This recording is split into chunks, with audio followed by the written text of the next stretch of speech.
Jadi untuk seperti yang kita tahu bersama bahwa memang kasus COVID-19 di Indonesia, khususnya di DKI Jakarta, mengalami lonjakan yang begitu signifikan dalam beberapa minggu terakhir, sehingga dari kita perlu mungkin mengupdate atau memberikan informasi ya dalam update informasi-informasi yang memang mungkin selama ini simpang siur atau yang dibutuhkan pada umat sampai ke tingkat lingkungan masing-masing ya. Adapun susunan acara pada malam hari ini, pembukaan nanti diawali dengan doa, dan kemudian nanti sisa materinya adalah 3 materi, yaitu perkenalan dari TPC yang akan dibawakan oleh Bapak Guritno, kemudian nanti ada materi kesehatan untuk isolasi mandiri, nanti dibawakan oleh Dr. Justinus, dan terakhir info terkini terkait sakramen, pelayanan sakramen yang ada di paroki kita nanti akan dibawakan oleh Pak Guritno. Untuk waktu pertemuan ini kurang lebih 1 jam, singkat tapi jelas dan padat. Mudah-mudahan bisa bermanfaat bagi kita semua. Untuk memulai sesi kita, mungkin kita awali dengan doa. Doa nanti ini akan dibawakan kebetulan oleh humas dari masing-masing wilayah yang malam hari ini hadir, yaitu dari wilayah Regina, Ratu Rosari, Stefanus, dan Petrus. Untuk Kak Noni, boleh kita pimpin doa ya Kak Noni ya? Iya, boleh. Oke, semuanya mari kita bersatu dalam doa, dalam nama Bapa dan Putra dan Roh Kudus. Amin. Selamat malam Bapa di surga, terima kasih telah mengumpulkan kami semua pada rapat Zoom malam hari ini. Semoga apa yang kami rapatkan pada malam hari ini dapat berjalan dengan baik, berguna, dan bisa membantu banyak umat, khususnya di Gereja Kristus Salvator dalam penanganan virus corona ini. Terima kasih Tuhan. Amin. Kemuliaan kepada Bapa dan Putra dan Roh Kudus, seperti pada permulaan, sekarang, selalu, dan sepanjang segala abad. Amin. Dalam nama Bapa dan Putra dan Roh Kudus. Amin. Baik, terima kasih Kak Noni. Jadi Bapak Ibu sekalian, ini adalah Noni yang menjadi humas dari wilayah Bapak Ibu sekalian untuk masalah penanggulangan COVID gitu ya. Nanti mungkin bisa di-sharing kalau memang ada yang dibutuhkan, bisa mengkontak satu pintu dari Pak Paulus, nanti dihubungkan dengan Noni. Makasih Noni ya. Baik Bapak Ibu, untuk memulai sesi pertama hari ini akan dibawakan oleh Pak Guritno untuk sekedar memperkenalkan TPC Paroki Slipi yang baru dibentuk pada bulan ini. Untuk waktu dan tempat dipersilakan Pak Guritno. Baik, terima kasih Dr. Stefanus. Selamat malam Ibu Bapak sekalian dan juga suster. Malam ini bersyukur dalam kegiatan kita karena memang ini menjadi satu keprihatinan kita bersama setelah di tahun keadilan ya kita punya yang namanya PPTR lalu dilanjutkan di tahun yang lalu di 2021 sebagai tahun refleksi di mana kedua tahun ini kita mengalami pandemi yang begitu hebat yang sampai hari ini belum selesai. Maka dari keuskupan memang belum ada ketentuan terkait dalam penanganan COVID ini, maka kami dari Dewan Paroki Harian ini dengan segera membentuk khususnya dalam menangani kejadian yang luar biasa ini. Maka kami membuat satu keputusan Dewan Paroki nomor SK 004/PGDP/Romawi 2 tahun 2022 terkait dengan pembentukan tim penanggulangan COVID Paroki Slipi. Berdasarkan usulan dan keputusan Dewan Paroki Harian, dengan ini kami Pastor Lasber Livinus Sinaga CICM selaku Pastor Kepala Paroki Slipi, Gereja Kristus Salvator, memutuskan untuk membentuk dan mengangkat tim penanggulangan COVID Paroki Slipi dengan anggotanya sebagai berikut. Pertama, sebagai pendamping, yaitu saya sendiri, Yohanes Guritno, dalam Dewan Paroki Harian sebagai Wakil Ketua 1, kemudian pendamping 2, Agatha Amelia Kurniati, dalam Dewan Paroki Harian sebagai Koordinator Bidang Pelayanan yang di bawahnya terdapat seksi kesehatan, yang membidangi pembentukan atau terkait dengan penanggulangan COVID ini. Lalu pendamping 3, Francisca Winileta, apakah hadir? Oh, belum ya. Di DPH sebagai koordinator bidang persekutuan, di mana membawahi seksi kepemudaan. Karena ini juga melibatkan seksi kepemudaan supaya dinamikanya bisa lebih cepat begitu. Lalu sebagai ketua yang tadi sudah membuka acara ini, Dr. Stefanus Sumarsono. Sebagai wakilnya adalah Dr. Justinus Winarto yang ada di wilayah kita juga, ya. Kedua dokter ini yang cukup berperan aktif dalam konteks COVID di paroki kita. Kemudian sebagai sekretaris Kristiana Novia Ratnasari, Bendahara 1 Sisilia Chandrawati Handoko, ini dari PSE. Kemudian Bendahara 2 Virginia Irma Wahyuni Trisna Budi, ini mantan pacarnya Pak Persi ya. Kemudian seksi pendistribusian, ini ada Yohanes Marta Mata Cecep Sukarya, ya Om Cecep itu yang tadi sudah rame ya. Kemudian Beda Venerabilis Prihatin, apakah hadir Pak Beda? Belum. Lalu Maria Ning Ayu, Ibu Ayu. Vincentia Francisca Ferliani, Ibu Ferli apakah hadir? Oh, belum juga. Lalu Matius Riki Setiawan, ini Pak Riki. Lalu ada Albertus Ratno, ini Mas Ratno yang juga membantu di paroki. Kemudian Yohanes Samuel, ini Yosam nih putranya dari Pak Cecep, itu sebagai seksi pendistribusian. Jadi nanti yang terkait dengan pendistribusian obat-obatan, vitamin, dan sebagainya, atau keperluan-keperluan yang terkait dengan penanggulangan COVID ini. Lalu seksi kesehatan, jelas nanti ada tim dokter dari paroki yang dikomandani oleh Dr. Yus selaku Ketua Seksi Kesehatan di paroki ini. Untuk humas ada 3 orang, yang pertama Daniel Eko, ada Bro Eko, tadi kelihatannya ada ya. Kemudian Felicitas Karenina, ini Karen, nah ini yang sudah kebuka nih. Ya, kenalan ya, halo Karen. Kemudian Stephanie Natasha Kristianto, tadi yang membuka doa. Jadi demikian nama-namanya, dan keputusan ini dibuat untuk masa bakti Februari 22 sampai Agustus 2022. Semoga Allah Bapa, Putra, dan Roh Kudus senantiasa menyertai, membimbing, memberkati kita sekalian dalam menjalankan tugas perutusan di paroki ini. Jadi itu Bapak Ibu sekalian dan suster, jadi paroki ini sudah membentuk tim penanggulangan COVID di paroki Selipi.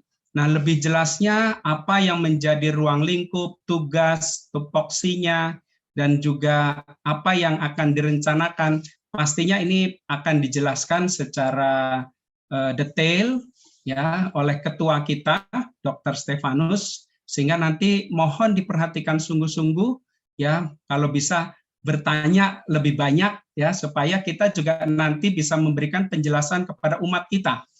Karena dari 2 tahun ini ada banyak juga umat kita yang tidak terlayani. Ya, ada banyak umat kita juga yang tidak tersapa, yang terdampak dari COVID ini. Maka kesempatan baik ini pastinya akan memberikan satu arahan yang baik dalam menangani COVID di paroki kita. Demikian Dr. Stefanus. Terima kasih.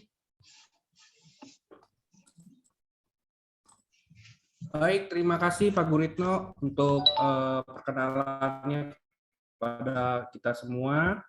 Bapak Ibu, mungkin kita lanjut ke materi kedua. Nanti sebelum mungkin di akhir kita ada sedikit paparan terkait apa-apa saja yang dilakukan TPC dan sebagainya. Untuk sesi berikutnya adalah pemaparan dari kesehatan yang akan dibawakan oleh Dr. Justinus Winarto terkait masalah isolasi mandiri bagi warga atau umat yang terdampak COVID-19 di tengah gelombang Omikron ini. Waktu dan tempat silakan Dr. Justinus, Dok.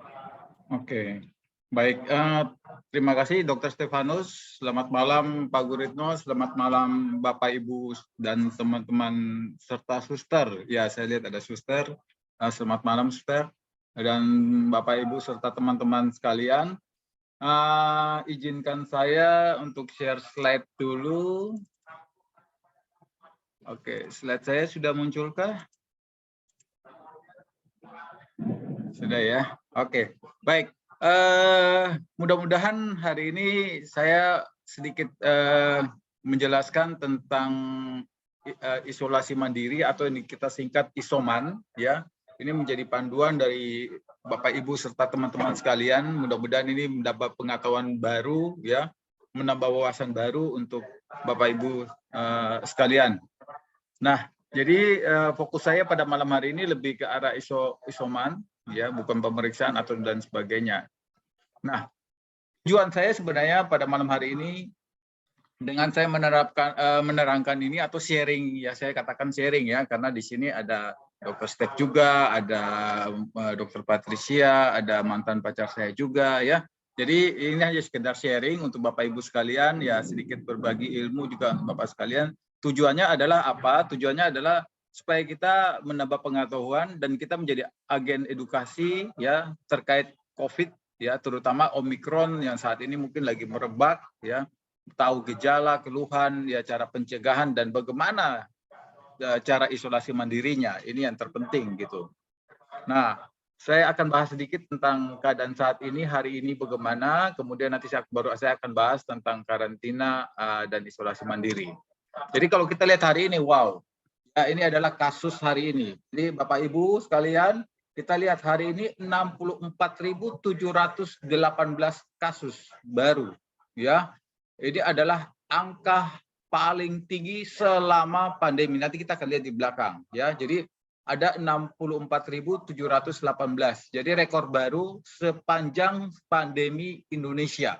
Ya, nah, jadi kita lihat di sini. Ini Bapak Ibu, sebelumnya tahun lalu itu adalah di 15 Juli, itu kita 56.752. Sudah 2 hari berturut-turut kita naik terus dan pecah telur.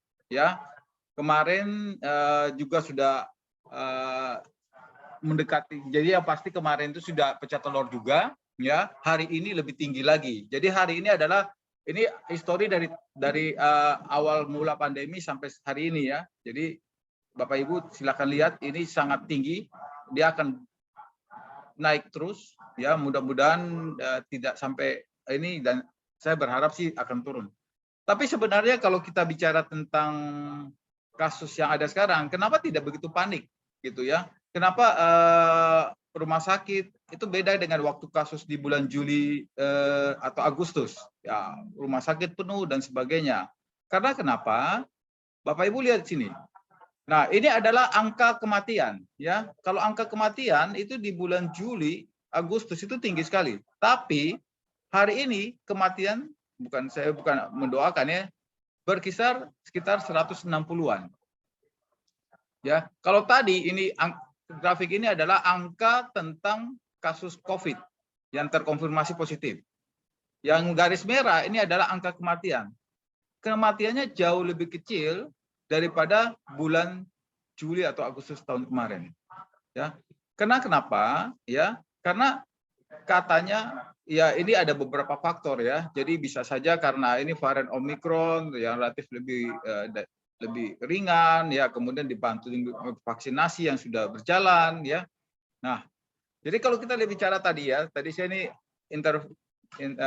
introduction dulu ya, pendahuluan dulu, bahwa kalau kita bicara varian COVID itu banyak sekali. Ada alpha, beta, ya gamma, delta, ya ini abjad ya. Nah, ini yang sekarang ini lagi tren yang namanya Omikron. Ya, namanya Omikron.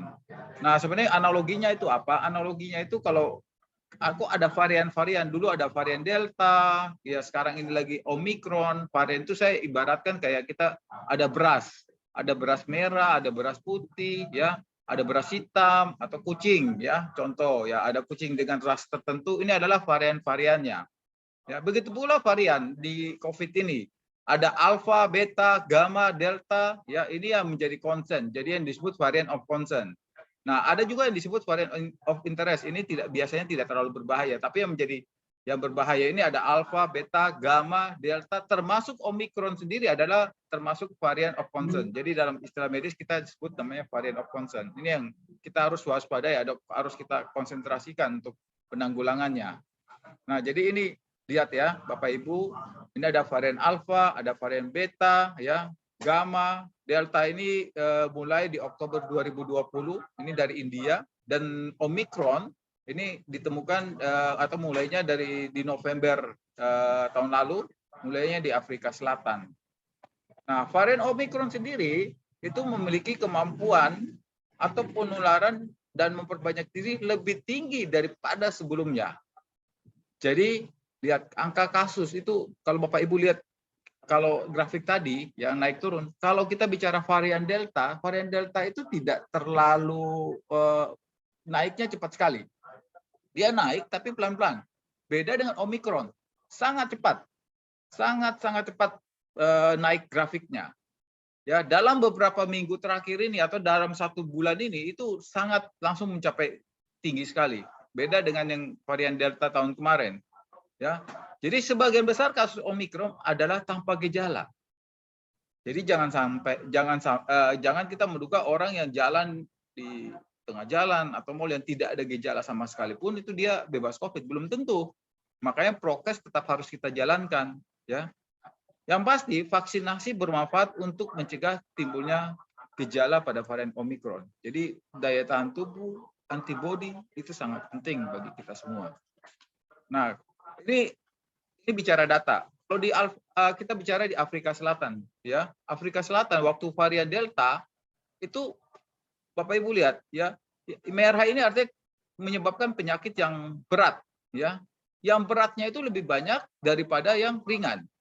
Tapi kalau Omikron ringannya jauh lebih banyak daripada beratnya, ya, beratnya jauh lebih sedikit atau beratnya jauh lebih sedikit daripada yang ringannya. Jadi intinya apa? Varian Omikron ini mempunyai gejala jauh lebih ringan daripada varian Delta sebelumnya yang tahun lalu, ya. Jadi risiko keparahan dari varian Omikron boleh dikatakan sepertiga dari varian Delta. Jadi masyarakat diharapkan tetap waspada, namun ya tetap waspada, namun tidak perlu panik. Ya, jangan sampai kita panik terhadap COVID-19 terutama pada varian Omikron. Nah, 3 komponen utama dari suatu varian ya bisa berdampak berbahaya bagi kita sendiri. Yang pertama adalah daya tular dari virus itu sendiri. Ya, varian Omikron kita tahu bahwa bisa menyebabkan penularan yang sangat-sangat cepat. Kemudian dia juga bisa menyebabkan orang berawat di rumah sakit. Seperti tadi saya bilang bahwa memang secara overall, ya, secara keseluruhan itu varian Omikron itu jarang yang menyebabkan orang ibarat sampai dirawat di ICU atau berbahaya sekali. Tapi jangan dilupakan bahwa bukan berarti anggap enteng, ya, karena kenapa? Kasus kematian pun tetap ada. Kasus kematian pun tetap ada. Ya, jadi jangan kita menganggap enteng, terus akhirnya kita tidak terlalu prokes dan sebagainya, karena kita ingat kematian tetap ada, walaupun kebanyakan adalah ringan untuk yang tidak sampai meninggal. Nah, yang ketiga adalah kemampuan menghindari respon imun. Banyak orang yang sudah divaksin tetap kena COVID, tetap positif antigen atau PCR. Bisa saja, karena kenapa?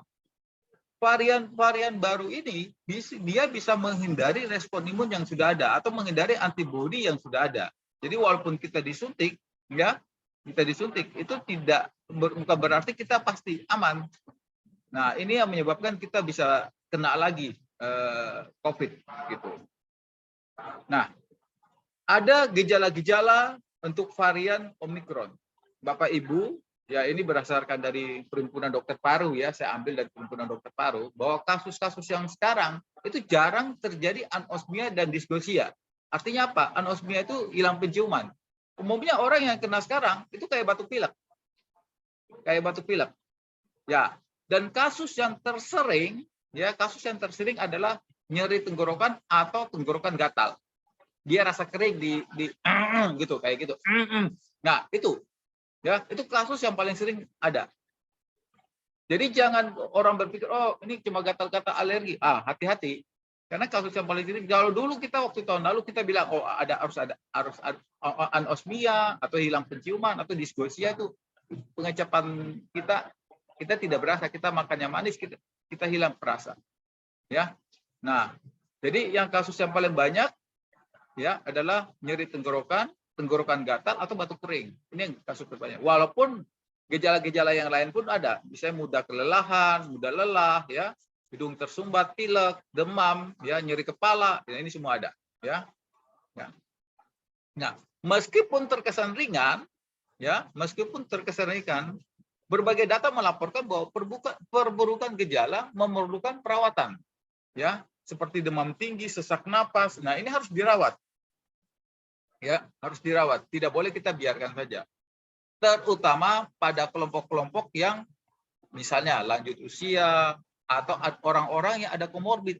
Komorbid ini tidak harus selalu orang lanjut usia ya, bisa saja masih muda ya, usia produktif mungkin 30 tahun, tapi dia ada hipertensi, ada diabetes. Nah, ini harus hati-hati.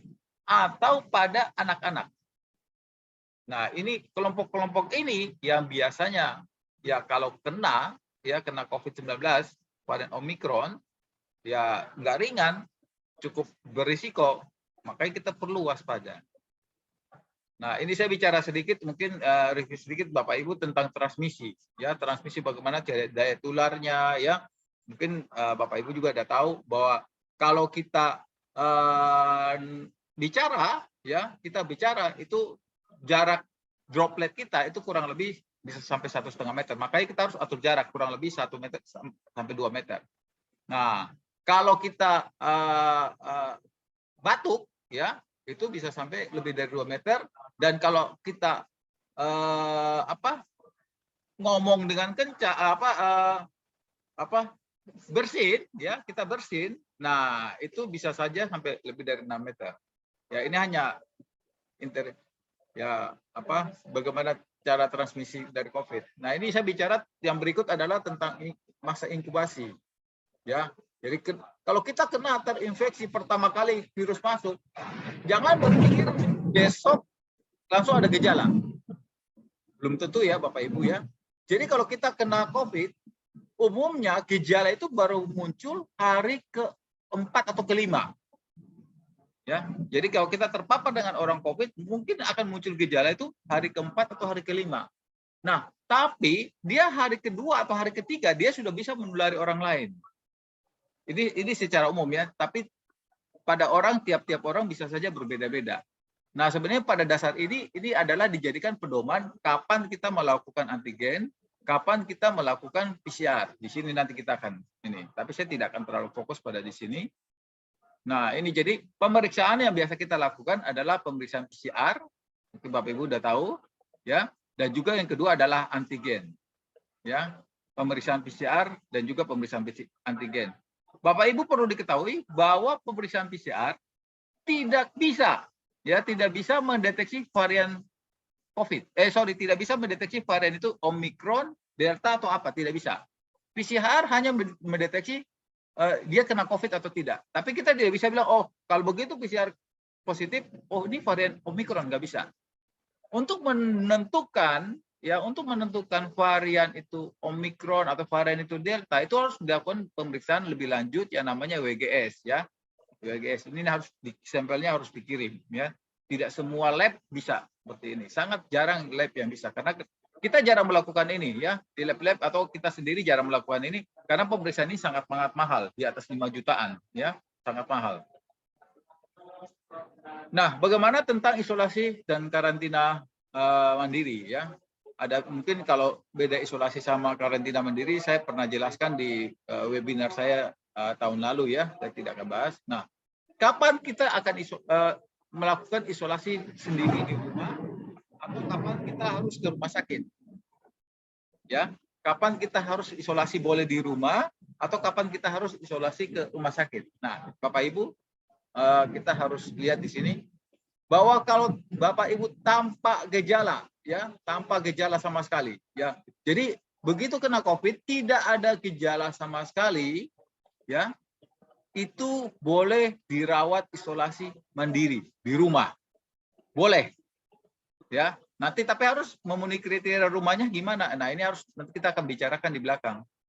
Nah, tanpa gejala itu harus kita lihat, saturasi oksigennya di atas 95%, kemudian napasnya juga cukup stabil di antara 12 sampai 20. Nah, terus obat-obat yang dikasih nggak usah macam-macam. Kasih aja misalnya vitamin C, vitamin D, intinya multivitamin. Ya, intinya multivitamin. Itu kita kasih, ya.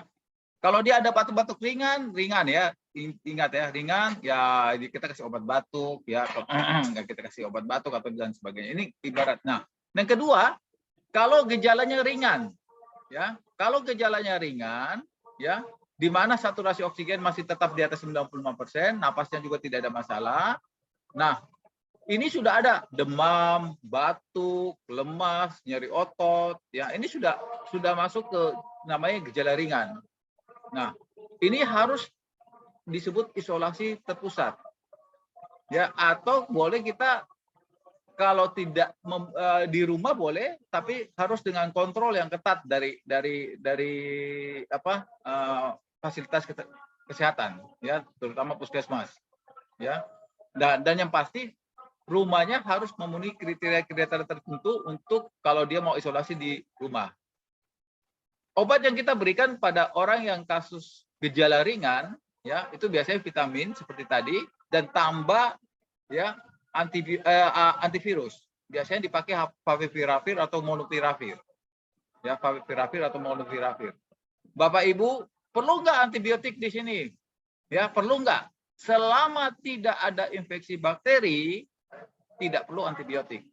Jadi ada yang bilang, oh nanti dikasih ciprofloxacin, ada yang bilang dikasih azitromisin. Betul, tahun lalu itu ada pedoman terapinya kita kasih antibiotik, ya, misalnya azitromisin, ciprofloxacin. Tapi pedoman penata laksana yang baru tidak perlu dikasih antibiotik selama tidak ada infeksi. Nah, ada infeksi atau tidak, tahunya gimana? Kalau saya gampang, biasanya saya tanya pasiennya, ya, saya tanya pasiennya, Bapak atau Ibu, kalau batuk atau berdahak, lendirnya warna apa? Kalau dia bilang lendirnya sudah warna hijau, kuning, sudah berubah warna, ya. Nah, ini saya biasanya kasih antibiotik. Artinya terjadi infeksi. Tapi kalau dia bilang, oh lendirnya masih putih, kemudian juga gejalanya tidak terlalu berat, ya, biasanya saya tidak akan kasih antibiotik. Nah, kalau kita lanjut yang berikut adalah kalau gejalanya sedang, bedanya apa? Nah, ini saturasi oksigennya sudah 93 sampai 95. Kemudian napasnya sudah mulai cepat. Ya, napasnya sudah mulai cepat. Dan di sini dia kadang-kadang sudah mulai ada sedikit sesak. Ya, napasnya sudah mulai cepat, lebih dari 30 kali per menit. Nah, dan ini sudah kadang-kadang sudah mulai agak sesak. Nah, ini harus mulai ke rumah sakit. Harus dirawat di rumah sakit. Nah, nanti kalau di rumah sakit ya itu urusan rumah sakit ya akan berikan obat-obat. Jadi dia akan dikasih suplemen, dia antivirus juga akan dikasih, oksigen juga akan dikasih, ya. Nah, begitu pula jadi itu nanti tugas para medis yang di rumah sakit. Begitu pula kalau kasusnya lebih berat atau kritis. Nah, ini sudah mau tidak mau harus di rumah sakit, bahkan bisa masuk ICU, ya. Ini bisa masuk ICU. Jadi ini pedoman yang Bapak Ibu harus tahu. Jadi kalau dia tanpa gejala cukup di rumah. Ya, gejala ringan boleh di rumah tapi harus dengan kriteria-kriteria tertentu juga. Ya, tidak usah kita lihat nanti di belakang. Ya, ini kita Bapak Ibu harus tahu dulu membedakan oh ini perlu langsung ke rumah sakit atau tidak. Atau hanya di rumah cukup. Lihat aja kalau kapan dia harus ke rumah sakit? Kalau misalnya kalau ada oximeter periksa saturasi oksigennya 93 sampai 95. Kemudian napasnya mulai cepat. Dia sudah mulai agak sesak. Nah, ini sudah harus ke rumah sakit dan harus dirawat ke rumah sakit. Nah, ini tadi saya bilang, ya. Syarat isolasi mandiri di rumah, ini update ya. Update yang terakhir tanggal 5 Februari saya, ya. Jadi bagaimana kita boleh isolasi mandiri di rumah, ya. Ada sarana pendukung fasilitasnya dan ada kriteria tertentu untuk orang bisa isolasi mandiri di rumah. Yang pertama adalah usianya kurang dari 45 tahun. Boleh isolasi mandiri di rumah. Kemudian tidak ada faktor komorbid, tidak ada hipertensi yang terlalu tinggi, diabetes, ya, itu tidak ada. Dia boleh isolasi mandiri. Kemudian pasien yang tanpa gejala atau gejalanya ringan, itu boleh isolasi mandiri. Tapi kalau begitu dia gejala yang sedang, ingat gejala yang sedang itu apa tadi? Gejala sedang adalah dia sudah mulai napasnya mulai cepat, saturasi oksigennya sudah mulai 93 sampai 95. Kemudian yang keempat, ya, bisa isolasi mandiri di rumah kalau dia bisa mengakses, ya, telemedicine. Ada fasilitas kesehatan yang bisa dia kontak, ya, dia kontak setiap saat. Dan yang kelima, dia harus komit, ya, harus komit untuk tetap diisolasi sebelum diizinkan keluar. Nah, syarat rumah atau syarat dan peralatan pendukungnya apa? Dia harus tinggal di kamar yang terpisah. Ya, harus tinggal di kamar yang terpisah. Lebih baik lagi kalau rumahnya ada beda lantai, ya. Kalau beda lantai lebih bagus lagi, ya. Kemudian ada kamar mandi di dalam rumah terpisah dengan penghuni lainnya. Jadi usahakan tidak memakai kamar mandi bareng, ya. Karena kenapa? Faktor penularan itu sangat besar, termasuk di kamar mandi. Nah, yang berikut adalah punya oximeter. Nah, kalau syarat isolasi mandiri ini dia sudah terpenuhi, boleh dia isolasi mandiri di rumah, gitu. Tapi kalau enggak, harus hati-hati. Nah, kalau enggak, ya maka dia harus isolasi terpusat. Isolasi terpusat ini misalnya di kayak contoh di Wisma Atlet dan lain sebagainya. Ya, jadi harus menghubungi puskesmas, harus menghubungi Satgas COVID yang ada supaya dicarikan tempat untuk namanya isolasi terpusat. Ya. Jadi penanganan isolasi mandiri di rumah adalah pertama, bagaimana Bapak Ibu kita bisa kalau orang mau isolasi mandiri di rumah, apa yang kita harus lakukan? Yang pertama kita harus tentukan satu anggota keluarga yang merawat. Ya, kita tentukan dulu siapa yang kira-kira akan rawat dia. Ya kan? Yang pasti yang merawat pasien tidak memiliki faktor risiko tinggi dan tidak sering kontak dengan orang lain. Oh, ada yang coret slide. Ya, oke, nggak apa-apa. Nah, kemudian yang kedua, menyiapkan ruangan yang terpisah. Yang seperti tadi saya bilang, atau ruangan yang tersendiri untuk pasien yang COVID itu. Ya. Yang ketiga, dia membuka jendela. Ya, ingat sirkulasi sangat bermanfaat. Ya, sangat bermanfaat. Jadi jangan, tapi kita seperti tetangganya, misalnya kita tetangga pasien sebelah COVID, kita nggak usah terlalu takut. Ya, pasien COVID justru mereka butuh ventilasi yang baik supaya sirkulasi udaranya bagus. Yang keempat, tidak mengizinkan tamu yang bukan satu rumah berkunjung. Supaya apa? Ya, supaya kita menghindari kontak erat, ya, dengan orang-orang lain, ya. Dan kalau kita ini atur jarak. Kalau untuk orang satu rumah atur jarak supaya tidak terinfeksi. Yang berikut, yang kelima, semua orang di rumah harus memakai masker, termasuk yang lagi sakit. Ya, termasuk yang lagi sakit. Karena kenapa? Kita tahu bahwa droplet aerosol itu bisa merupakan cara penularan atau transmisi dari virus COVID ini. Kemudian rajin mencuci tangan dengan air bersih yang mengalir dan sabun. Ya, harus rajin mencuci tangan. Nah, kemudian yang ketujuh, membersihkan dan desinfektan secara rutin permukaan atau benda yang sering disentuh, terutama yang disentuh oleh pasien yang menderita COVID tersebut. Jadi pakai hand sanitizer, semprot-semprot, ya, bersihkan gitu ya. Nah, yang kedelapan, hidangan makanan yang terpisah.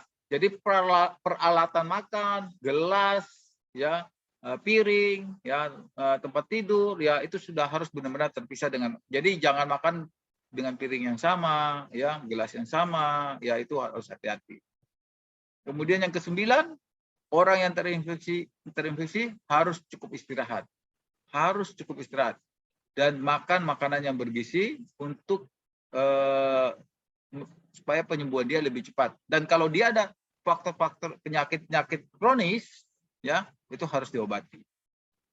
Kemudian meminum obat ya penurun panas atau paracetamol ya itu secara rutin. Jadi Bapak Ibu ya bisa minum obat penurun panas, terutama biasanya paracetamol ya, nama dagangnya banyak ya, Panadol, Biogesic dan sebagainya ya, yang bisa didapatkan di warung-warung ya.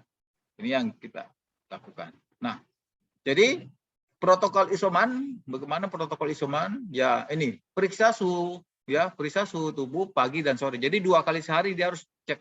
Jadi harus ada termometer, dia cek suhu tubuh ya. Tapi kalau yang tanpa gejala aman, sebenarnya tidak usah terlalu khawatir. Tapi kalau dia ada gejala apalagi demam, cek suhu tubuhnya pagi dan sore.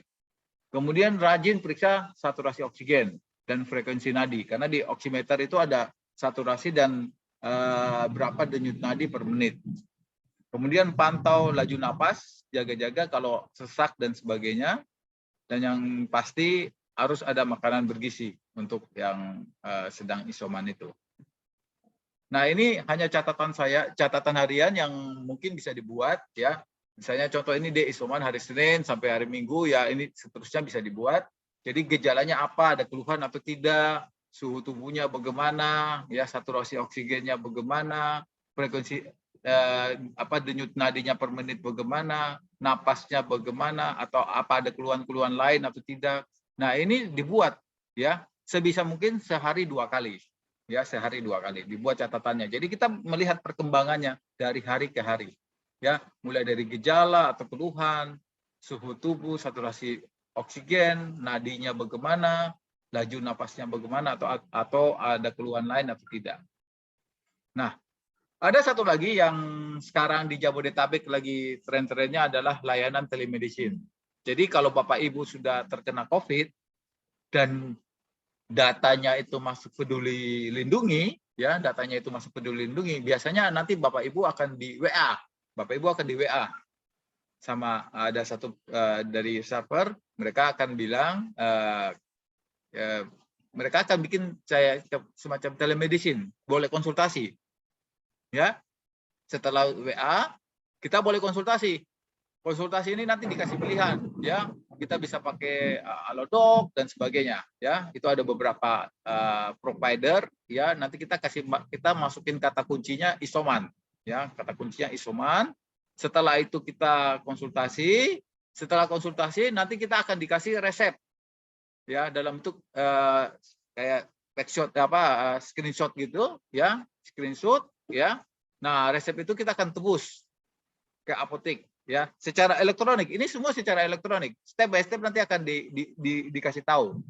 Nah, setelah nanti ditebus di apotek, ada orang yang ngantarin. Biasanya rata-rata kurang lebih 2-3 hari. Ya, ini layanan gratis untuk Jabodetabek. Jadi biasanya akan dikasih obat-obatan. Ya, mungkin kalau tanpa gejala dia akan kasih vitamin, ya suplemen. Kalau ada gejala, biasanya dia akan tambah antivirus. Ya. Jadi nanti ada beberapa step-step yang Bapak Ibu akan jalanin. Jadi ini yang tadi saya bilang. Jadi begitu hasil kita terdetek di Peduli Lindungi, biasanya kita akan dapat WA. Tapi kalau kita nggak dapat WA, kita bisa klik di sini nih, ya isoman.kemkes.go.id. Jadi isoman.kemenkes.go.id. Kita bisa klik di situ, kita masukin nama NIK kita cek di situ. Nah, habis itu baru kita mulai nanti ada yang tanya jawab, ya dari layanan yang tersedia, ya kita bisa konsultasi. Kemudian setelah itu baru kita akan dapat resep digital atau e-resep, baru nanti kita akan tebus di sini, ya kita akan tebus, nah dan akan dikirim, langsung dikirim. Nah, jadi yang didapat adalah apa? Biasanya kalau paket A, ya paket A ini adalah hanya vitamin atau suplemen, akan dapat vitamin C, vitamin B, jadi ada paketnya gitu. Tapi kalau dia ada gejala ringan, jadi selain vitamin dia akan dapat antivirus. Di sini misalnya favipiravir, molnupiravir, ya kalau dia ada demam akan dikasih paracetamol. Nah ini layanan ini beberapa provider yang akan mendukung, ya mulai dari Halodoc, kemudian Good Doctor, ya Klik Dokter dan lain sebagainya. Ya, ini layanan dari pemerintah yang sebenarnya kita bisa manfaatkan, ya kita bisa manfaatkan. Nah, ini yang tadi saya katakan bahwa kalau paket A, Bapak Ibu akan dapat vitamin C, vitamin D, ya. Kalau untuk anak akan dapat sama vitamin C, vitamin D, dan zinc biasanya ada. Pokoknya intinya kalau tanpa gejala, paket A itu biasanya tanpa gejala. Itu hanya dapat suplemen aja, tidak dapat antivirus. Yes. Yang 5 menit lagi ya, Dok. Oke, siap, Dr. Steph. Oke, jadi kemudian paket B, ya. Nah, paket B ini bedanya apa? Paket B ini biasanya hanya ditambah antivirus, ya, hanya ditambah antivirus. Nah, ini nomor kontak ya, yang bisa Bapak Ibu teman-teman sekalian kontak kalau kita berada di Kecamatan Palmerah, ya. Tergantung kita masuk di Palmerah 1, Palmerah 2, RW berapa tinggal lihat aja. Kalau Palmerah 1 itu RW-nya RW 1 sampai 17, 1 2 4 5 6 13 16 17, ya. Kalau RW 2 Palmerah 2 itu di RW 7 9 10, ya, 11 12 14 15. Nah, Jatipulo ada kontaknya, ya, Kemanggisan juga ada kontaknya, Kota Bambu juga ada kontaknya. Nah, ini semua ada apa? Jadi kita bisa kontak untuk mengajukan misalnya rujukan bahwa mau ke rumah sakit atau ke Wisma Atlet atau ada rusun misalnya di Pasar Rumput untuk isolasi terpusat nanti. Jadi isolasi mandiri berapa lama sih? Ya, kalau tanpa gejala sebenarnya cukup 10 hari. Kalau ada gejala atau gejala ringan ya 10 plus 3. Intinya gitu. Setelah isolasi mandiri perlu PCR atau tidak? Jawabnya tidak perlu. Ya, tidak perlu dilakukan PCR karena PCR bukan menentukan sembuh atau tidaknya pasien tersebut. PCR hanya menentukan diagnosa pertama pasien COVID atau tidak, ya. Nah, ini hanya nambah pengetahuan Bapak Ibu. Jadi kenapa prokes kita perlu sekali? Karena kalau orang yang positif COVID bicara dengan orang yang sehat itu resikonya 90%. Kalau yang sehat pakai masker, yang positif tidak pakai masker, risikonya 70%. Kalau yang pakai masker adalah yang kena COVID, yang sehat tidak pakai masker, risikonya 5%. Kalau dua-duanya pakai masker, risiko kena COVID cuma 1,5%. Tetap masih ada, ya, walaupun jauh-jauh lebih kecil, ya, jauh-jauh lebih kecil. Nah, ini hanya sekedar pengetahuan untuk Bapak Ibu tentang status atau warna dari Peduli Lindungi. Nggak usah khawatir. Kalau misalnya Peduli Lindungi suatu ketika jadi hitam karena sudah terdiagnosa positif, ya, ini akan jadi hitam. Contohnya ini akan jadi hitam biasanya di sini. Tidak usah khawatir, biasanya kita akan jadi hijau lagi kalau misalnya kita tidak melakukan PCR itu kurang lebih hari ke-11 setelah kita terdiagnosa atau masuk dalam kriteria COVID plus, ya, COVID positif. Jadi ya, atau kalau kita mau melakukan tes PCR, ya, lakukan hari ke-5, hari ke-6, 2 hari berturut-turut kalau negatif, biasanya status akan berubah menjadi hijau. Oke, saya rasa itu saja, ya. Cegah dan tangkal COVID-19 dengan 5M, cuci tangan, pakai masker, jaga jarak, membatasi mobilisasi, dan hindari. Stay safe, keep healthy, ya. Itu saja dari saya. Terima kasih. Selamat malam. Terima kasih Dr. Yu, selamat malam. Terima kasih pemaparannya tentang isolasi mandiri dan gelombang COVID yang kita hadapi saat ini, ya. Mudah-mudahan bisa ditangkap dengan baik. Mungkin untuk sesi pertanyaan sudah ada beberapa pertanyaan di kolom chat, tapi nanti kita tampung dulu sekalian untuk sesi berikutnya kita lanjut dulu. Ini ada pemaparan tentang pelayanan saksi dibawa oleh Pak Guritno selaku Ketua TGKP. Untuk waktu dan tempat silakan Pak Guritno untuk. Ya, kembali lagi Suster Bapak Ibu sekalian.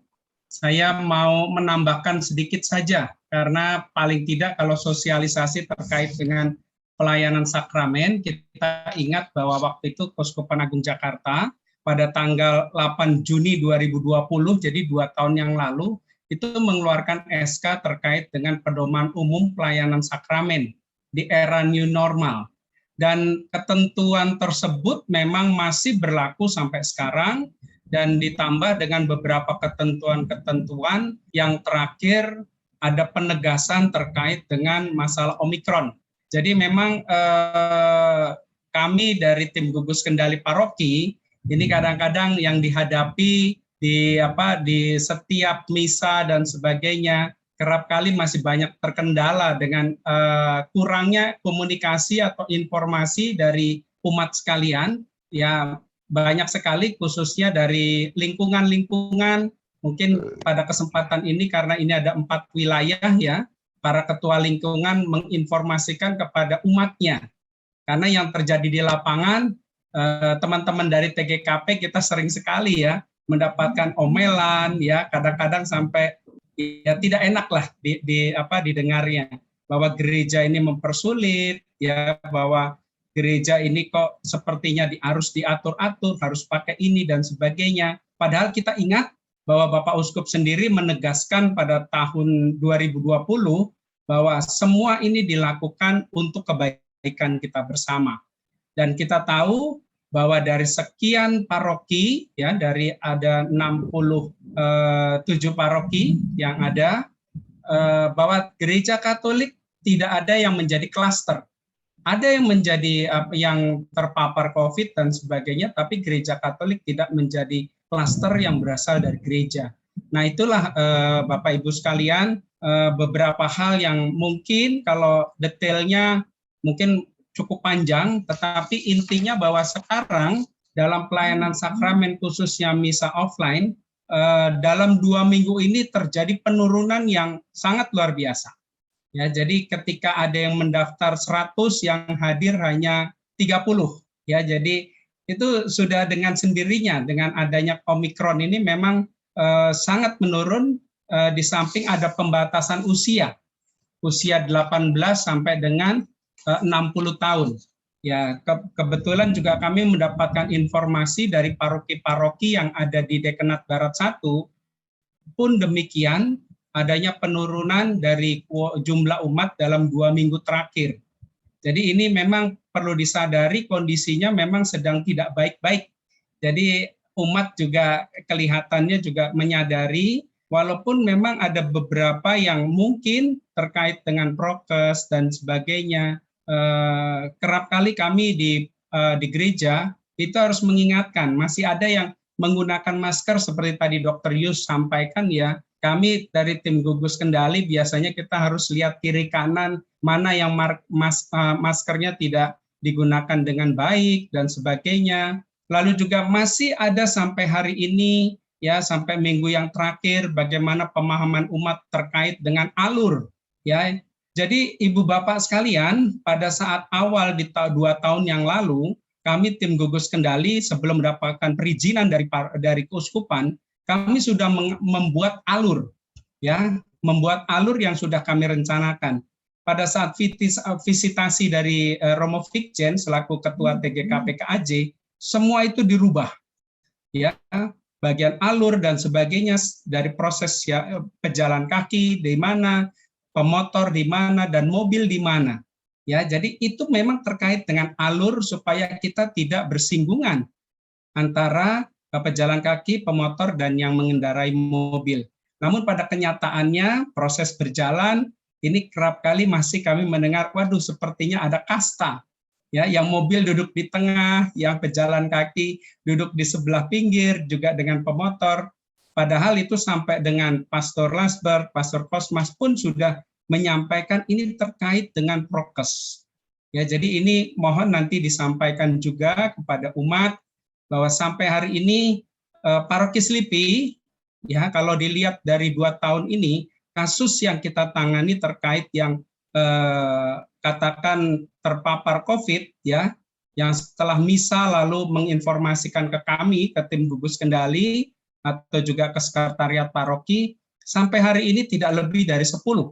Ya, dan 10 ini kita lakukan tracing ketat. Dan dalam tracing itu ternyata kita lihat bahwa faktornya bukan dari gereja, tetapi dari keluarga, dari kantor, dari sekolah, dan itu sudah kita lakukan. Memang itu kerepotan ya, tim dokter nih biasanya kalau sudah tracing ini kita harus menghubungi kan, siapa orangnya di kiri, kanan, depan, belakang, lalu juga harus ditelepon, ya hasilnya bagaimana, lalu kita adakan swab antigen di paroki, dan puji Tuhan memang sampai saat ini Mengapa demikian? Karena memang kita lakukan prokes dengan ketat. Ibu Bapak sekalian, kalau kita mendengar dan saya juga mendengar ada banyak di sekitar kita, di paroki juga, di paroki-paroki lain, itu memang mengatakan bahwa tidak seketat di paroki Slipi. Ya, misalkan ada perkawinan di paroki lain yang hanya diurus oleh koster. Ya, sedangkan kami di tim gugus kendali itu kami selalu rutin, khususnya misalkan untuk pelayanan sakramen perkawinan itu ada 7 orang yang mengawasi, dan itu harus terdaftar, dan juga pengantin di ring pertama pastor itu harus di swab antigen. Itu ketentuan yang memang keuskupan tidak mengeluarkan, tapi ketentuan yang kita keluarkan untuk keselamatan pastor dan juga petugas liturgi. Nah, ini yang mungkin pengetatan ini untuk menjaga keselamatan bagaimana pelayan liturgi, ya. Kalau dulu memang semua petugas liturgi di swab antigen, lalu belakangan ini hanya pastor dan prodiakon, yang lainnya tetap kita dengan prokes secara ketat. Lalu juga ada hal lain ya terkait dengan belakangan terakhir bahwa kita juga sudah menambah 10 air purifier ya untuk kesehatan, karena sirkulasi udara di gereja ini kan memang pakai AC. Kalau tidak pakai AC itu sangat sangat pengap. Tetapi pintu semua dibuka. Ya, kita sudah tambahkan 10 air purifier sehingga supaya kondisi udaranya itu bisa terserap dan lebih baik untuk kesehatan. Jadi upaya-upaya yang dilakukan oleh tim gugus kendali sampai hari ini mohon dukungannya karena pandemi ini belum berakhir, dan juga terkait juga yang terakhir ini dengan penggunaan peduli lindungi yang perlu saya sampaikan pada kesempatan ini bahwa sekarang kita akan membalik. Kalau dulu kita datang ke gereja, mungkin di bagian depan teman-teman dari tim gugus kendali itu mengecek QR code-nya dulu untuk bela rasa. Tetapi sekarang kita balik. Ya, yang pertama yang dicek adalah peduli lindungi. Jadi dengan tegas ketika ibu bapak tidak membawa peduli lindungi, ya lupa, mohon maaf kami harus memulangkan. Ya, kita memang menegaskan untuk hal ini, dan juga kita akan mengecek warnanya apakah hijau atau tidak. Jadi kalau di pintu depan memang tidak membawa peduli lindungi, lalu warnanya juga tidak hijau, maka kami mohonkan dengan sangat untuk tidak mengikuti perayaan Ekaristi. Lalu setelah masuk di pintu masuk gereja dengan 3 titik alur, ya petugas dari tim gugus kendali juga akan mengecek QR code-nya untuk bela rasa. Jadi ada 2 kali pengecekan. Ini memang ketentuan dari TGKP Keuskupan Agung di Jakarta ya. Jadi semua ini harus betul-betul di screening dengan ketat. Apalagi dengan Omikron ini kan semakin bertambah. Lalu hal yang lain, kami juga mengharapkan untuk mereka yang dari luar kota, ya karena kami juga masih mendengar, wah ibu itu kemarin dari luar kota, bapak ini baru dari luar kota, tapi kok ikut misa. Nah ini kesadaran ini memang mohon disampaikan untuk kesadarannya bagi mereka yang habis bepergian, baik dari luar kota maupun luar negeri, sementara untuk tidak pergi ke gereja. Ya, ini semata-mata untuk kebaikan kita bersama, sehingga gereja kita juga semakin hari juga semakin banyak yang hadir. Kalau situasi Omikron ini sudah landai, karena kemarin sempat turun ya, dan kami senang bahwa balkon itu sudah digunakan. Ya, dari Keuskupan sudah mengizinkan. Namun dengan adanya Omikron ini maka balkon tidak digunakan kembali, dan itu umat semakin sedikit.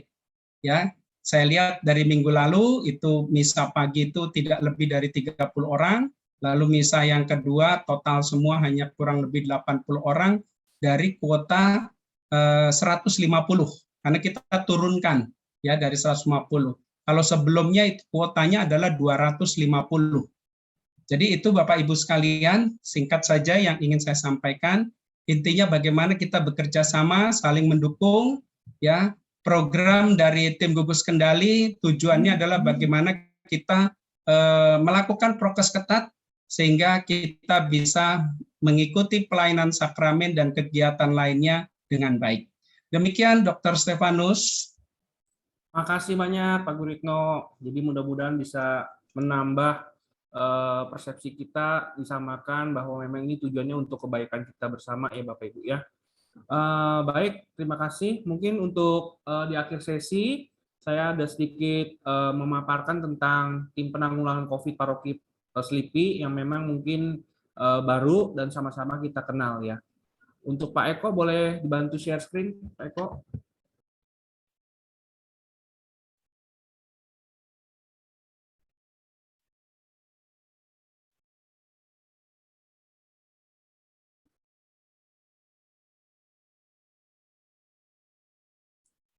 Belum kelihatan, Pak Eko? Iya, oke. Baik, mungkin di slide show, Pak Eko.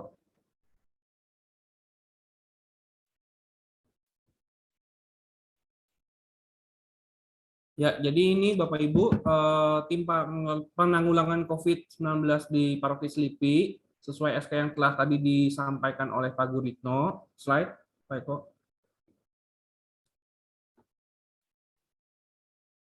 Slide, Pak.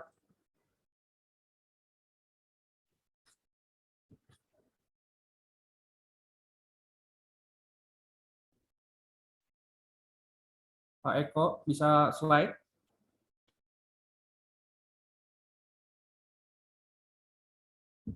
Ya. Putus ya. Baik, mungkin saya sambil sudah terlihat ya. Ya. Next slide, Pak Eko.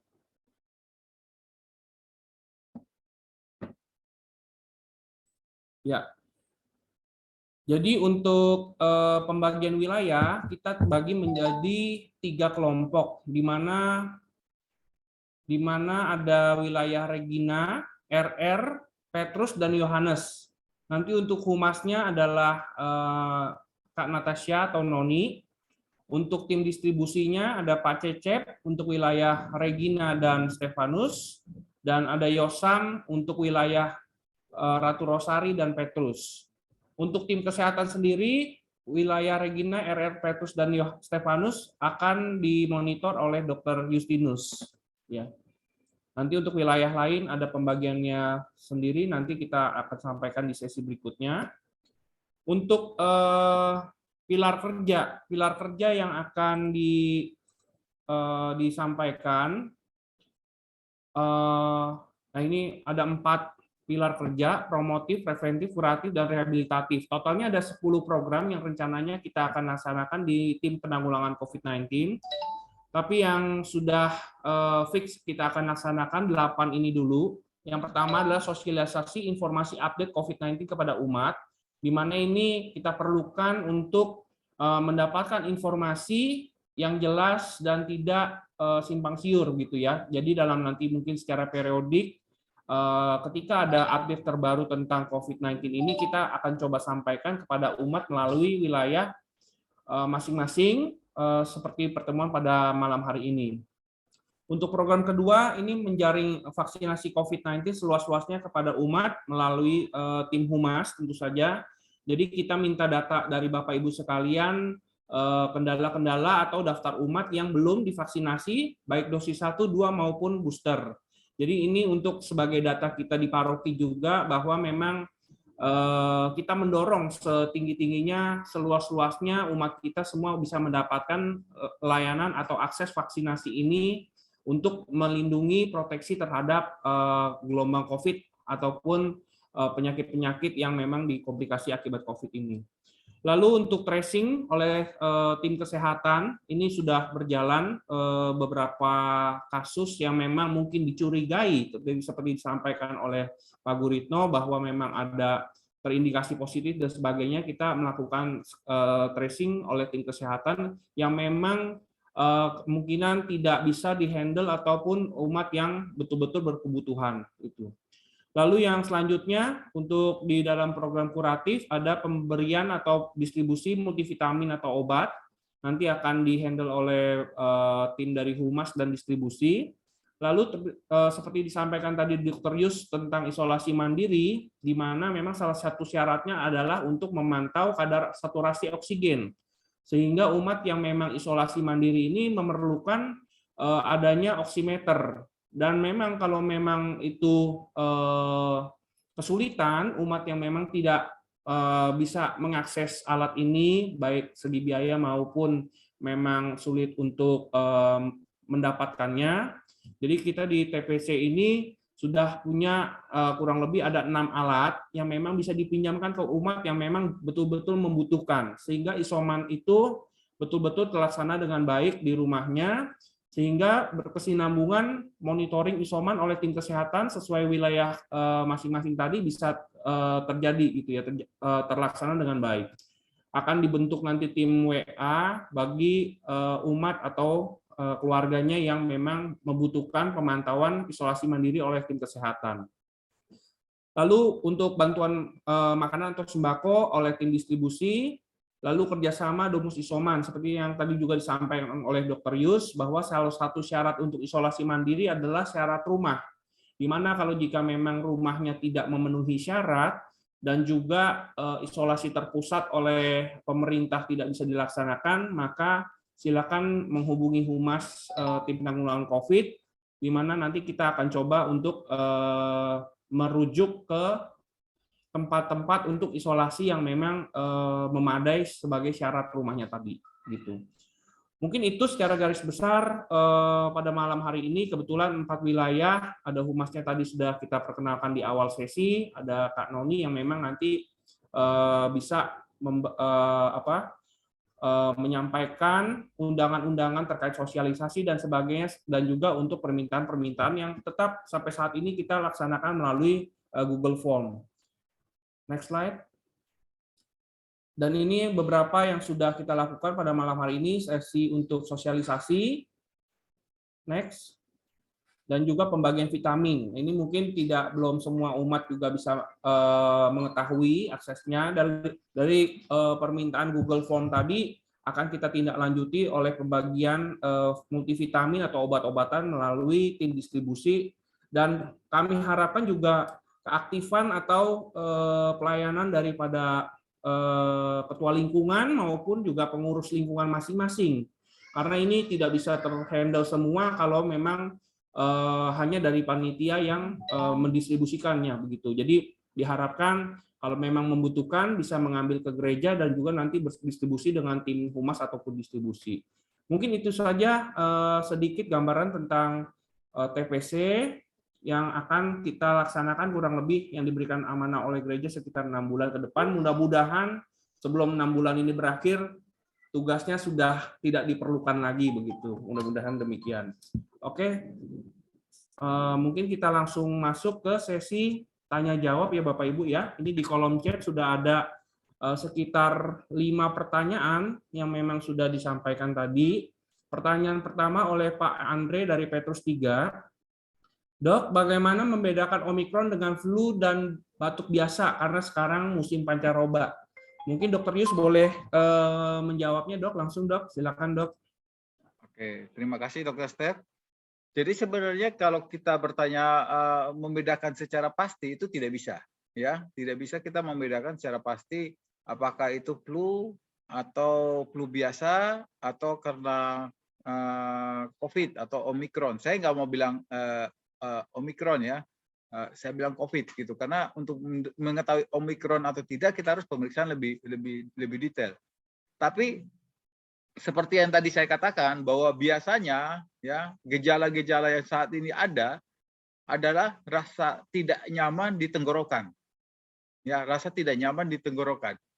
Jadi misal saja karena kebetulan saya dalam kurang lebih 3 minggu terakhir ini saya dapat pasien yang sangat banyak yang terkait dengan COVID ya, yang positif COVID itu kurang lebih ada 40 pasien.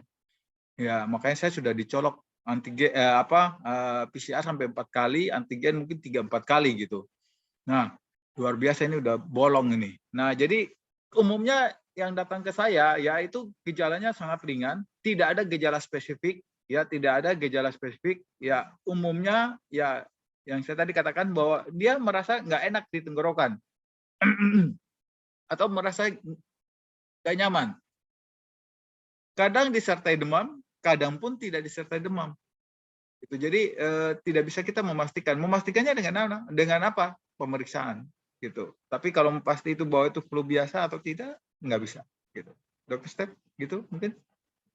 Baik, makasih ya dok. Jadi memang pembedaannya cukup beda tipis gitu ya Bapak Ibu ya. Perlu pemeriksaan yang memang cukup komprehensif, tapi memang di tengah kondisi ini kita tetap perlu hati-hati dengan segala gejala yang ada. Gitu ya Dok Rius ya. Betul. Baik, untuk selanjutnya pertanyaan kedua, boleh bertanya dok, apakah di hari ke-14 otomatis sembuh atau perlu tes PCR lagi dok? Dari Bu Hartuti. Oke. Silakan dok. Makasih Bu Hartuti. Jadi gini, kalau pasien tanpa gejala seperti tadi saya jelaskan, kalau dia tidak ada gejala sama sekali, itu biasanya cukup isolasi mandiri 10 hari. Tidak perlu dilakukan pemeriksaan PCR ulang. Cuma ya hanya saja beberapa perusahaan membuat aturan kalau mau masuk lagi harus PCR. Nah itu saya nggak bisa bilang. Ya itu tergantung kembali lagi pada aturan perusahaan masing-masing. Tapi kalau saya berdasarkan pedoman atau penata laksanaan COVID yang ada. Jadi sebenarnya kalau dia tanpa gejala, tidak perlu dilakukan PCR ulang. Kalau dia tanpa gejala, cukup isolasi mandiri 10 hari. Habis itu bebas. Kalau dia ada gejala, misalnya itu di gejala ringan, 10 plus 3 hari bebas gejala. Jadi kurang lebih 13 hari. Tapi kalau gejalanya terus, misalnya gini, dok, ada teman saya atau anak saya atau saya gitu, sampai 2 minggu masih batuk, demam, nah itu belum bisa. Jadi sampai 2 minggu kita harus pastikan dia bebas gejala, ya plus 3 hari baru dia selesai isolasi mandiri. Jadi bisa saja orang akan demam ya sampai 2 minggu atau bisa saja sampai 3 minggu gitu. Nanti harus plus 3 hari setelah dia bebas gejala. Begitu, Dr. Steph? Baik, makasih Dr. Yus. Pertanyaan selanjutnya, dok, dari Bu Sari dari wilayah Stepanus. Apabila ada warga yang kena COVID ringan, tapi rumahnya tidak memenuhi syarat rumah isoman, bagaimana harus ke Wisma Atlet atau bagaimana? Mungkin ini tadi sudah sedikit dipaparkan di sosialisasi TPC ya dok ya. Ya. Bahwa memang kalau memang tidak memenuhi syarat rumah tadi sebagai rumah isoman, boleh menghubungi tadi ya Humas kalau memang belum mendapatkan link ke puskesmas atau wisma atau isolasi terpusat lainnya ya Bu Sari ya. Jadi memang ada perwilayah itu di puskesmas kan person yang bisa dihubungi, nanti dibantu tim Humas untuk menghubungi apakah perlu ke rumah sakit isolasi terpusat ataukah tempat isolasi sendiri begitu Bu Sari ya. Pertanyaan selanjutnya, dokter, selain melakukan prokes, apakah minum air hangat dan berkumur air garam bisa mencegah kena Omikron? Silakan, Dr. Yus. Sebenarnya saya cuma mau jawab, bagaimana cara mencegah Omikron prokes? Ya, kalau mau berkumur air garam, ya boleh saja, tapi itu tidak berdasarkan penelitian yang menyatakan bahwa kumur air garam untuk mencegah Omikron. Yang pasti prokes, ya. Pakai masker, cuci tangan, ya, jaga jarak. Minimal itu aja. Ya, itu yang paling utama untuk mencegah kita terkena COVID. Soal mau cuci tangan, soal mau kumur air garam, kemudian ada yang bilang semprot hidung, ya, pakai semprotan hidung, ya, cuci hidung, silakan, itu boleh dilakukan. Tapi apakah itu berdasarkan ilmiah? Saya bilang itu belum bisa dibuktikan secara pasti bahwa itu bisa menjadi pedoman untuk pencegahan COVID. Gitu. Makasih, Dr. Steph. Baik, makasih Dr. Yus ya. Jadi memang kunci utamanya tetap 5M dan vaksinasi. Ya, kalau yang lain-lain mau minum air hangat, air garam, berkumur, madu dan sebagainya karena banyak sekali silakan. Tapi itu sebagai penunjang tambahan gitu ya Dr. Yus ya. Baik. Ada pertanyaan lagi dari Pak Rudi.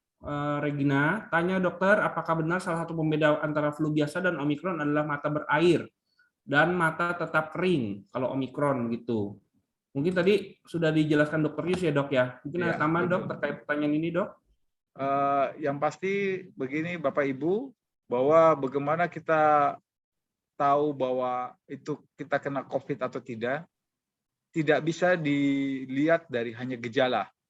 Ya, tidak bisa hanya dilihat dari gejala. Karena apalagi yang varian baru, varian Omikron, itu gejalanya sangat-sangat tersamar, ya, boleh saya katakan tanda kutip sangat ringan, sehingga dokter pun kadang-kadang bisa bukan salah diagnosa ya, tapi dia berpikir itu mungkin cuma batuk flu, tapi ternyata begitu dites positif, ya. Nah, jadi tidak ada pedoman yang menyatakan bahwa mata berair itu pasti flu biasa, kalau mata kering itu pasti Omikron.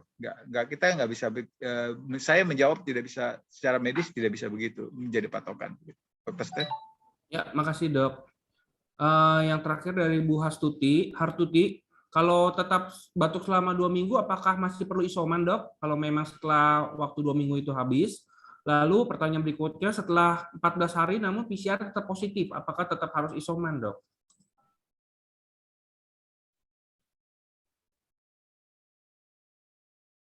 Dokter Yus masih di mute dok? Oke, baik, sorry. Jadi kalau dia misalnya batuk selama 2 minggu, apakah dia masih isoman? Nah, sekarang saya harus melihat batuknya dia. Kalau dia batuknya cukup parah, tetap dia harus masih isoman. Tapi ada yang sudah sembuh, gejala sisa ya, masih, misalnya dia sudah isoman, anggaplah misalnya 12 hari, contoh aja ya, 12 hari. Kemudian hari ke-13 dia masih rasa nggak enak sedikit.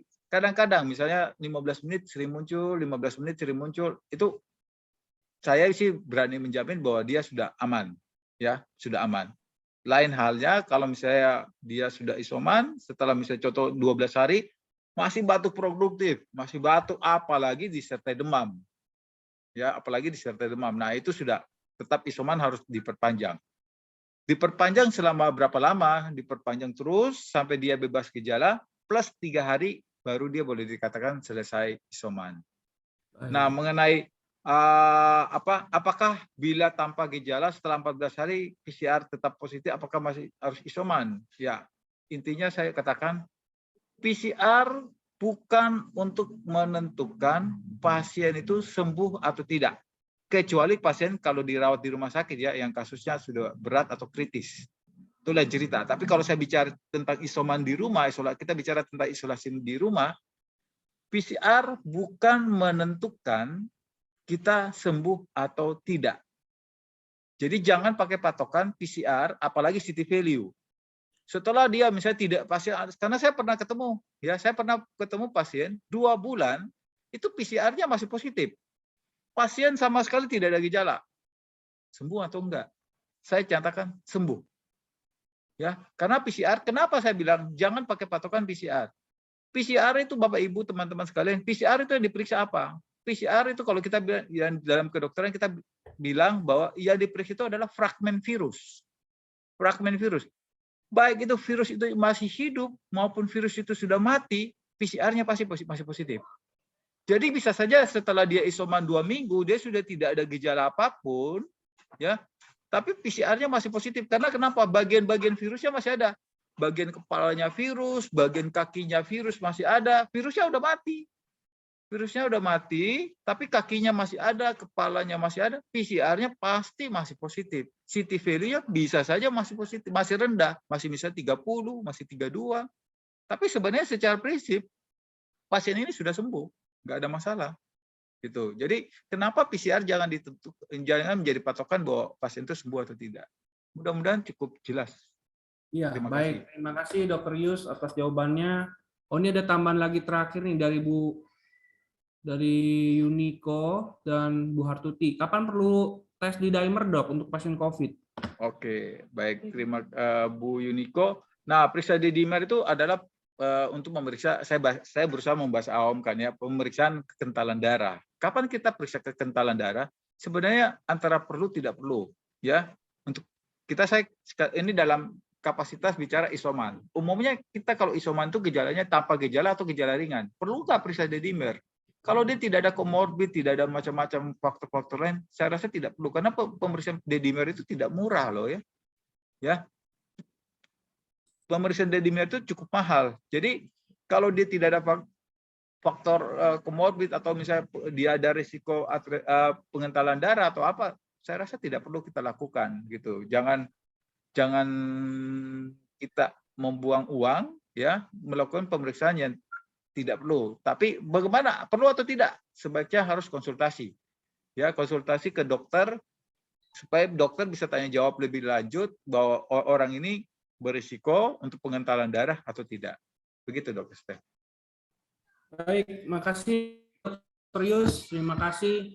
Sepertinya banyak sekali pertanyaan tentang seputar kesehatan dan juga memang pemantauan itu memang seninya banyak ya di kesehatan itu seperti art gitu ya. Jadi memang orang per orang, case per case itu memang kadang berbeda dan memang itulah dibutuhkan konsultasi. Maka dari itu kita tadi sudah membentuk juga salah satunya monitoring tim kesehatan bagi Bapak Ibu, Korwil dan Ketua Lingkungan nanti yang umatnya memang terpapar dan butuh pemantauan, silakan hubungin TPC melalui humasnya masing-masing, ada Kak Noni di situ. Untuk wilayah Regina, RR, Petrus, dan Stefanus. Nanti mungkin di situ akan pemantauan dan lebih privat lagi untuk tim-tim tersebut ya. Terima kasih Dr. Yus, Pak Guritno untuk paparannya pada malam hari ini. Mungkin ada pertanyaan lagi, satu pertanyaan lagi Bapak Ibu jika yang masih ada mengenai tadi TPC, pelayanan sakramen maupun kesehatan. Kalau tidak ada kita akan tutup sesi pada malam hari ini. Apakah masih ada? Sudah cukup? Baik, kalau begitu sudah cukup pertanyaan ya. Mungkin dari Pastor Lasbert, Pastor, ada arahan Pastor untuk sedikit tambahan maupun masukannya, Pastor? Ya, saya hanya mengucapkan terima kasih kepada Dr. Yus, Dr. Steph, dan Pak Guritno telah memahami untuk membantu kita dalam menangani COVID ini, walaupun nanti baru dari KAJ hari Sabtu memaparkan apa yang untuk mengupdate apa yang kita lakukan dalam kegiatan-kegiatan gereja dalam masa pandemi ini. Jadi terima kasih, semoga ini pencerahan ini membantu umat kita di Salvator ini. Dan juga bagi wilayah yang lain nanti tim Komsos akan menyebarkan ini via video yang terekam. Terima kasih. Terima kasih, Pastor. Ya, begitu Bapak Ibu, dukungan luar biasa dari Pastor dan paroki kita untuk sama-sama kita bisa menghadapi gelombang ini.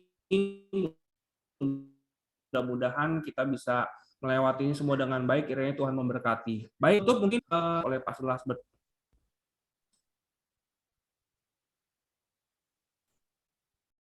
Baik, Pastor, Suster, dan Bapak Ibu sekalian, mari kita tutup pertemuan malam hari ini.